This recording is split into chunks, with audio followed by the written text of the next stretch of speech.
Hi, and welcome back to Our Home with Mayor Sendzik. I'm Walter Sendzik, Mayor of City of St. Catharines, and I hope you enjoyed all that spring had to offer. It's a great opportunity to get out in our community. There's a lot going on, whether you're at the waterfront of Sunset Beach or Lakeside Park, or you're heading into the trails that really surround us from the 12 Mile Creek into the Short Hills. It's an opportunity to get out and see your community from a different perspective.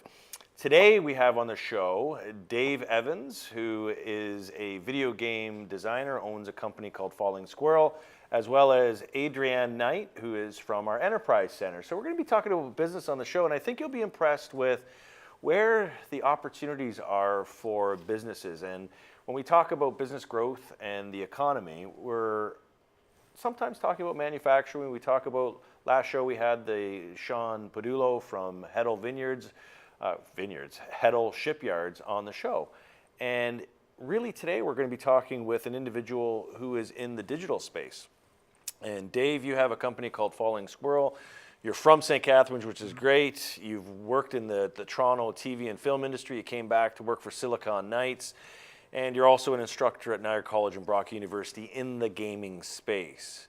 And so tell us a bit about the gaming industry, because there's people at home who would think, well, what is gaming? It's something that you play on a console, whether you're PS4 or one of those other consoles that kids play on today. But the gaming industry, how big is it? Yeah, it's a pretty big industry for Canada, mostly centered around Vancouver, Montreal, and Toronto. But because of the nature of the industry, a lot of companies are able to have distributed offices.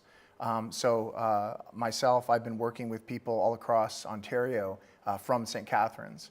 So the industry really has opened up opportunities for people to stay in smaller towns or develop their own companies within towns. So what's your specialty? What do you focus in on as Falling Squirrel? So you look at gaming and there's the storytelling about gaming, there's creating the characters. What does your company focus on? My personal focus is story, narrative-driven games. And recently with the game we're launching in August, we're doing an all-audio game, which is accessible to the visually impaired, which sort of came about from an interest in me working in areas that I felt comfortable. I love working with actors and doing voice recording, so I thought, let's start there. And then I realized that the lowest bar to entry is to do a game with just audio. Then I realized there's this group of people that are really interested in these games.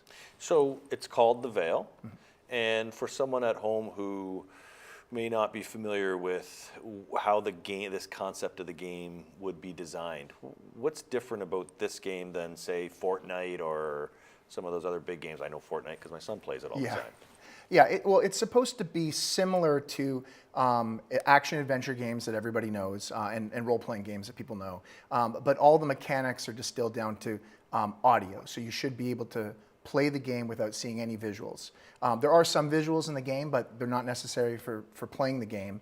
And essentially, you surround yourself with this by wearing a headset, this 3D soundscape, and it's for PC, so you play on a keyboard or a controller, and you either explore the world by moving around, listening for things to discover. If you hear like a dog barking in the corner of this medieval market, you can walk over and feed it and it becomes your companion, or some sort of conflict arises and enemies will surround you and you have to sort of block and attack them as the game progresses.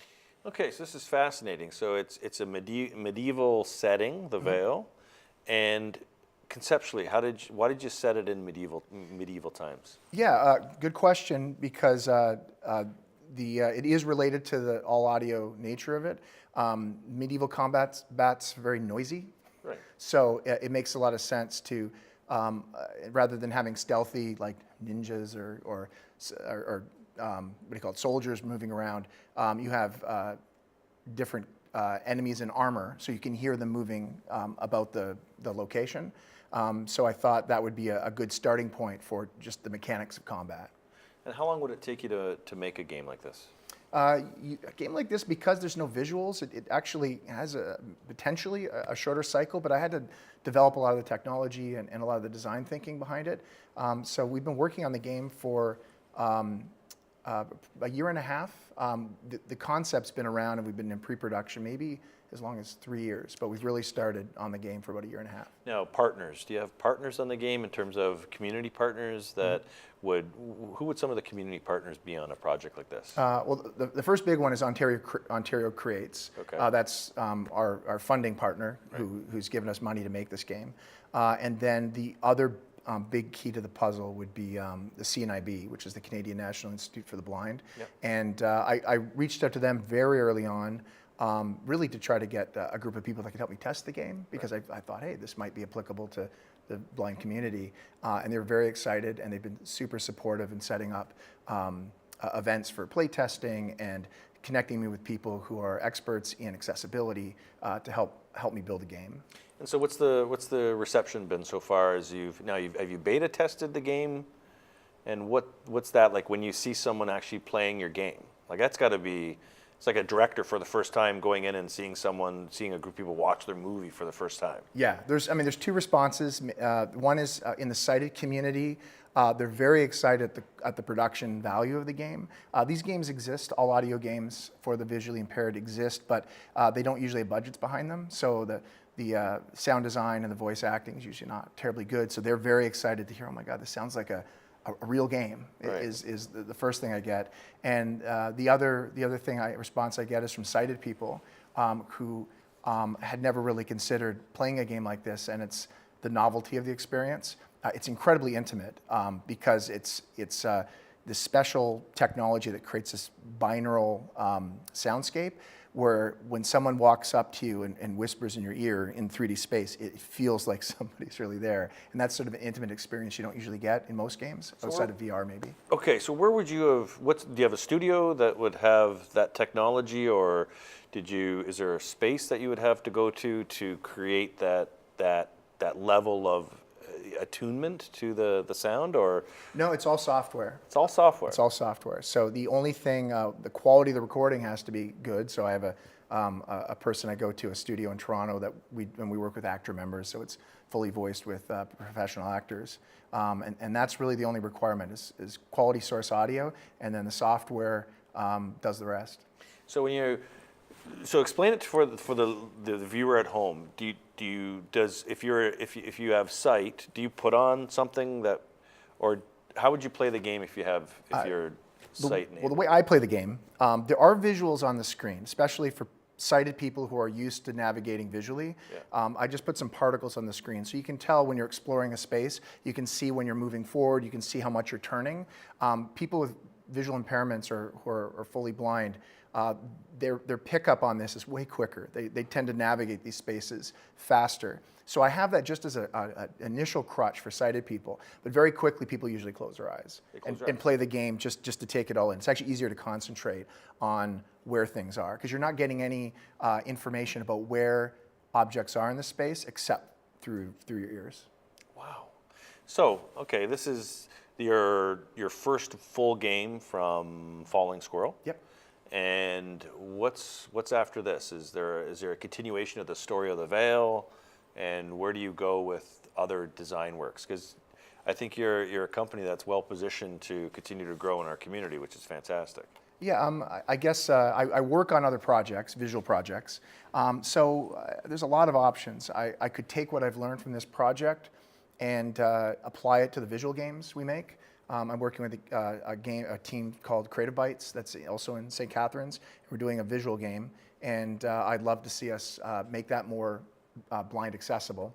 And then if this does well and there's a huge interest in the community, I'll probably reach out to them and figure out if they want a new story in a new location with these mechanics, yeah. Or if they want the Veil does open its ending in a way that allows us to.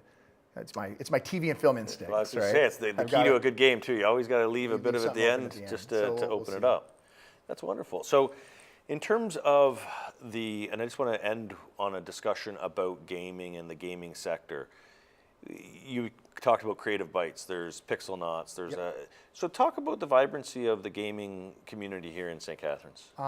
Because of Silicon Knights, when they closed down, we ended up with a lot of great instructors at Niagara College and Brock University, and we ended up with 3 or 4 smaller game studios that have connections to Toronto, to Ubisoft, to the successful indie devs in Toronto. So I think it's about as good as it can be, because we can work on bigger projects, smaller projects. We're all sort of doing our own thing, but we all work on each other's projects. And it allows us a tremendous amount of flexibility. Well, I want to say congratulations on behalf of our community for Falling Squirrel and for the Veil. I think just finding the opportunity where the market is and being able to create something for the visually impaired, that really speaks to how you see markets and where you can create some opportunity. So I want to thank you for the success of that. And also for those who are thinking about where their kids, or if you're interested in the gaming sector, Niagara College and Brock University, of which Dave is an instructor, they have strong programs in the gaming sector. And it gives you an example of where the economy is going. And you look at gaming, it is a booming sector worldwide. Tens of billions of dollars is going into gaming. And so when you see this in our community, it shows how our own economy here is shifting and how there's new opportunities being created. So coming back after the break, we're going to be having Adriann Knight, who is from our Enterprise Center. We're going to be joining us.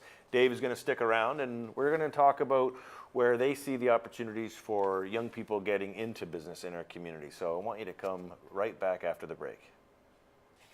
Hi, it's Mayor Walter Sendzik. We're back from the break, and we have Adriann Knight from the St. Catharines Enterprise Center who's joining us. Dave's sticking around because as a small business, the Enterprise Center is an important part of making sure that the businesses in our community have an opportunity to access a lot of resources and information offered by the Enterprise Center. Now, Adriann, one of the interesting fun facts is, one, you're a graduate of Niagara College. You were a graduate of their international program, international business program, and that provided the opportunity for you to travel abroad. Yes, it was an amazing opportunity. Something that if any student has a chance to go abroad, take it. You learn so much about yourself, but other cultures as well. My student years are far behind me, Yeah. but you ended up in Ecuador. I did. As part of the I did. Canadian Chamber of Commerce? Ecuador Canadian Chamber of Commerce? Yep. Is that one organization, or is that Canadian Chamber of Commerce in Ecuador? It's a Canadian Chamber of Commerce in Ecuador. Okay, and so what did you do there besides hiking? A lot of hiking, but we helped with different marketing strategies. We also helped them access different funding and grant opportunities. So my colleagues in Ecuador, with English not being their first language, so helping them different grant applications, we help them write them to access professional services, marketing of Canadian businesses. They have a magazine that they produced as well, so going to other businesses and conducting interviews and talking about their business relationships with Canada. So it was a wide variety of events that I got to take part in during that time. So someone who's not familiar with sort of the global business environment, why is that an important role for someone like you to be in terms of, say, St. Catharines or Ontario or Canada? What's the benefit? Niagara as a whole has lots of investment from every part of the world, and also that opportunity of living abroad in South America. I picked up Spanish as a language, and we have a lot of new immigrants that come to Canada who have amazing backgrounds and so much talent, and they are looking to start a business. So having that sense of working with other businesses from other countries and how are they forming relationships and partnerships with other countries, as well as the opportunity to speak Spanish and understand the different struggles that businesses face. It's very similar. It might have been in Ecuador, but a lot of businesses face some of the same struggles that they do there as they do here. So I was able to translate that experience into my role now, and we do work with the Niagara Folk Arts Center quite a bit. We run seminars a couple times a year for their new immigrant population to teach them about starting a business. So the Enterprise Center, you're information officer?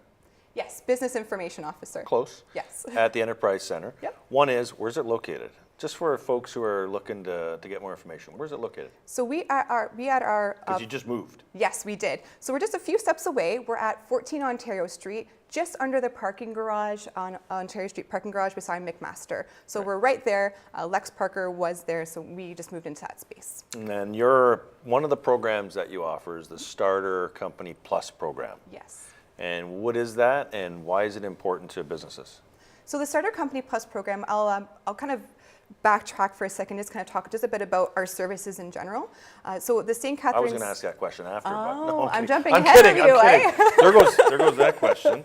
I'm kidding. So tell us a bit more about the Enterprise Center, then we'll go to the Starter Plus. Perfect. Starter Company Plus is a very important program that we offer as well. It's competitive, so we like to really focus on our core services that we offer year by year that have been a staple for over 30 years at the office. So the St. Catharines Enterprise Center, like other small business enterprise centers across Ontario, they're a partnership with the municipalities as well as the province of Ontario with the Ministry of Economic Development. Right. So we formed a partnership with the City of St. Catharines and the province to provide small business supports. Right. So every month we run almost 20 seminars on various business topics such as rules and regulations to getting your business started, finances, market research, business planning, marketing strategies.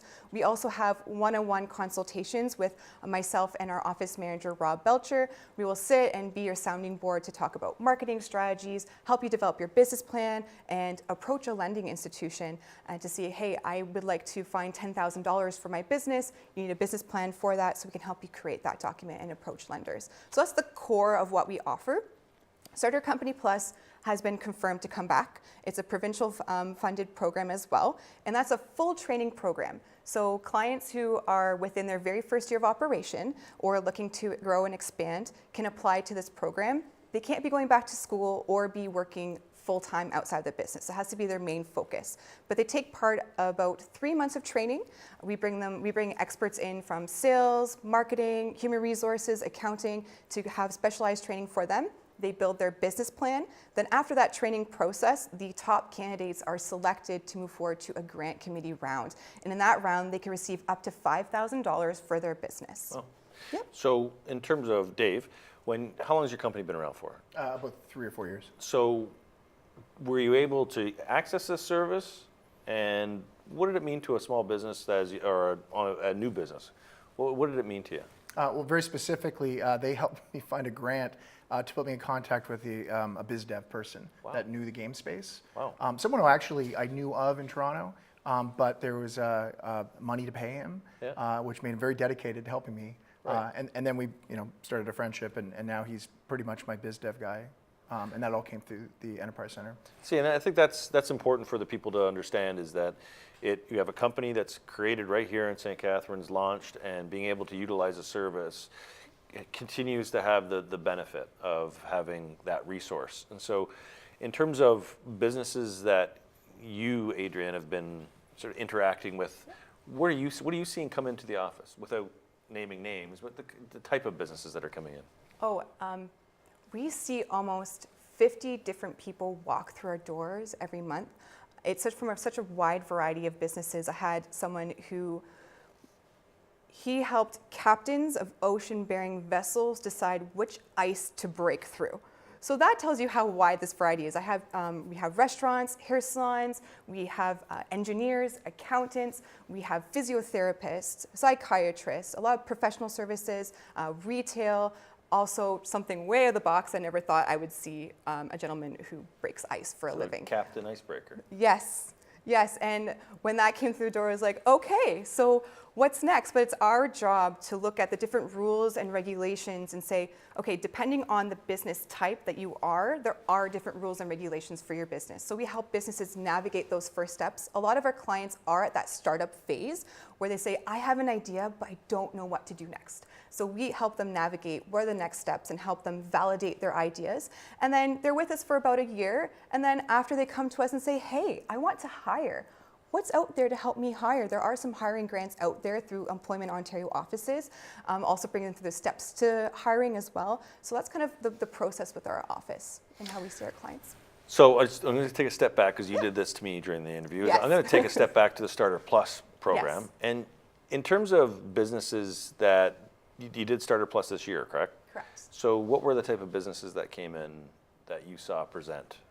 Give us a couple examples. So just in downtown St. Catharines, there's such a large list. So when we started the program in 2017 and ended in 2019, we had Oddbird, was one of these successful applicants. Just in downtown St. Catharines, Oddbird, Frontier Barbers, they just opened their doors last week. Corner of St. Paul, Corner of Ontario. St. Paul, yes. The Hourglass. windiest street in all of Niagara. Very. I have to walk that street all the time. It's a wind tunnel. It is, yeah. So Especially it's when you great have for a crazy barber. hair. It's great for a It barber, is very right? great for a barber. You always look better when you come out of the barber on a Exactly. windy street. Exactly.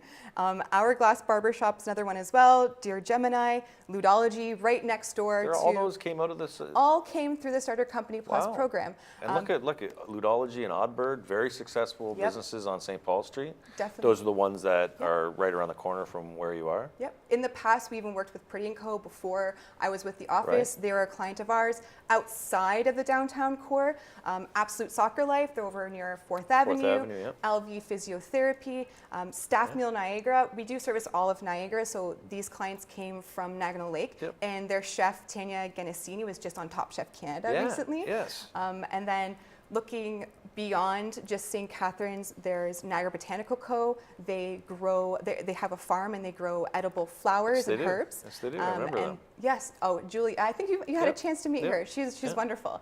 And then around the block engineering, Reynolds Stokes Engineering downtown. This is So all part of the summer program. this- the Starter They Plus. all came through Starter Company Plus. So we saw 60 businesses just between the training plus the grant, because it is a competitive process, so not everyone went through training, received a grant. But we saw 60 businesses start and over 100 jobs created just through that Starter Company Plus program last year. That's a success. And I think that's where, when people ask, where does the money go? Where do I pay taxes, whether it's income tax, whatever, property taxes, where do the dollars go? And this is a great example of showing that when you invest a dollar into something like economic development here, the multiplier of that is it creates not just the business opportunity, but the employment that comes with it. Definitely. And so when you talk about the businesses that you've mentioned, they're all employing other people. They are. And that creates the kind of economic energy that is revitalizing our downtown on St. Paul Street. Yeah. All right, that's fantastic. It's very exciting. So Dave, you've learned something more about the Enterprise Center. And in terms of, I just want to go back to Dave for a few minutes, just in terms of the growth of your company.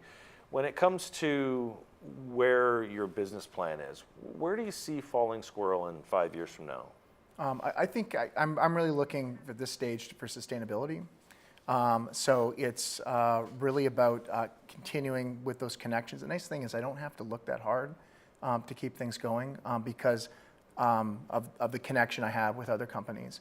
The other thing I think I will do as an exercise is the students I work with that come out of the Brock and Niagara programs. I get to see all the best and brightest. Right. I take them in as interns, and I feel like some of us are talking about mentoring some of them to start their own businesses, because I think that's really where things work. You get more eggs in the basket. That is the proper analogy. Yeah. And then you have more chance of having successes, and then they'll hire me. So how many employees do you have? It's really just one. It's all contractors right now. So it's about the gig economy. And I think one of the things that we'll talk further about in a future show is about the gig economy, where we've moved beyond this. You have a job for 30 years, you work at a factory, and you pound metal, and then you go home. The gig economy is about you work, but you have contracts with a number of different companies, and that seems to be what Falling Squirrel is. You're working with different companies, different partners, and then you're building something, and then you move on to the next And project. we all know what each other are working on, so we can sort of plan ahead to say, well, this group's going to have this work coming in. I'm going to contract for them, and then I have work, and they contract for me. That's And fantastic. it's flexible, and I think that's important. So there you go, an example of the gig economy, and great example of how our tax dollars are being put to use at the Enterprise Center. It's returning that investment back into our community through job creation and successful businesses. So I want to thank you, Dave, for Falling Squirrel and everything you're doing in our community. And Adriann, I don't think I said your last name, Knight. Adriann Knight, for all you're doing at the Enterprise Center. It really shows that, again, a graduate of Niagara College, experience in the global market, and bringing that experience back to St. Catharines and turning it into something that's special. So thank you for the work that you're doing as well. And until the next time with Our Home with Mayor Sendzik, I hope you have a wonderful June as you head into the summer months here in Niagara. And as Adriann knows, as she travels the trails across our community, it's time just to get out and explore all that Niagara has to offer. So hopefully I'll see you on the trail. Take care. So you can't get up. Yeah, don't do that, because you're like sling back. back in your chair. No, yeah, we're supposed to be talking. It's talking time. Yeah, the camera's on. Yeah, yeah. So.